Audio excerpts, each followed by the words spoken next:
Hi guys, today I'm going to talk about the problems that I had with my Honda four-wheeler and what I did to fix them.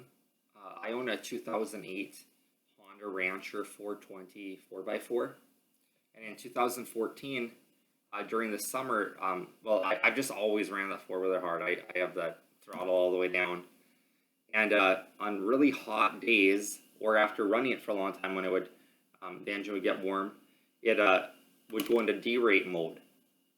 And the D-rate mode get worse and worse, like, because at first I'd be in fifth gear, then I just didn't have enough power to get along, so I'd shift down to fourth gear, then pretty soon fourth gear wouldn't have enough power, then I'd be down to third, then I'd be down to second, then I'd be down to first, and eventually the four-wheeler, even in first gear, it could barely drag itself along, and you would give it any gas, and it would end up dying on you.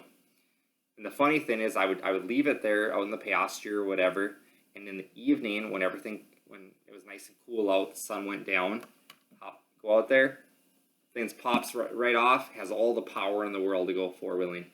And I dealt with that for about a year, and I couldn't find anything on YouTube about how to fix it.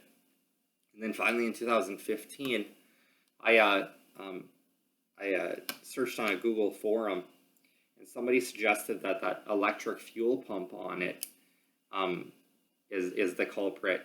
And I did a little bit more research, and from what they were saying is on those 420s, that's a new style engine, because in 2007 is the first year that Honda went to the fuel injection, and they put that electric fuel pump right in front of the engine, and they did not put a heat shield between there, and that's what happens is that it vaporizes the fuel before it gets to the engine, and so I went ahead and I ordered in a brand new fuel pump on eBay, and at that time they were pretty expensive actually for an aftermarket one.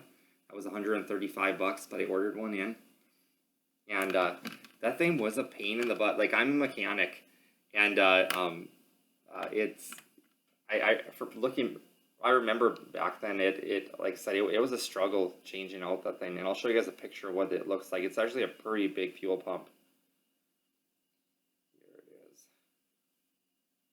Yeah, that's what it looks like on eBay, and it looks like the price did come down. I think they're around like $54 now, so times are getting better.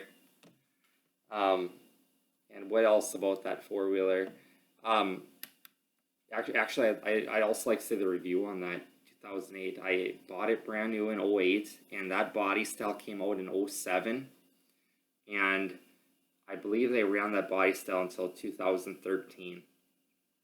And like, it's still got the original battery in it. Like I said, 2008 battery from the factory in it, and here in 2023, still the original battery, and it works great. Down to 0 degrees Fahrenheit, that four-wheeler pops right off like nothing. But anything below 0, I do have to hook the booster cables up to the pickup. And in the really sub-zero weather, I'll go ahead and I'll give it some ether along with the booster cables. But yeah, it's just been doing great. I put the tire chains on the back of it, and they have the metal cleats or whatever to dig into the ice, and they just do awesome. I have the Moose 50-inch snowplow mounted on the front of it, and it just pushes like an animal. It pushes going up the street there. It's just been amazing. And yeah, I love having the option of having that, be able to shift it between two-wheel drive and four-wheel drive, whereas the old Honda 300 4-Traxes, you were just stuck in four-wheel drive. You couldn't have as much fun with them. But yeah, I definitely suggest, if you're gonna buy a four-wheeler, buy a Honda. It'll last you forever. My grandpa, he had a 1992 Honda 4-Trax, and he didn't do maintenance. Like, he went 10 years without doing an oil change, and that thing still runs. It probably doesn't have as much power as it used to anymore, but it still runs. And my best bud, his dad also has one of the Honda 4-Traxes, like a 93 model, I think, a two-wheel drive. And I remember that thing, it didn't have as much power as it used to either. I dropped down like 45 miles an hour going up the hills or whatever. And his dad is a mechanic, and he rebuilt it himself. And he said it wasn't bad at all. Now it's got all the power in the world. So yeah, when you guys are looking to buy a four-wheeler, I know Hondas are so expensive compared to like the Polarises, but if you can swing it, do it.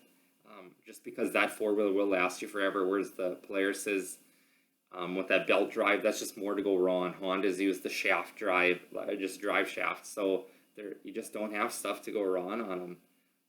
One of my buddies, he has 3 of them, and the only work that he's ever had to do on his of that body style like mine, the 08, is one of the front wheel bearings or CV axles. He said was grinding or whatever.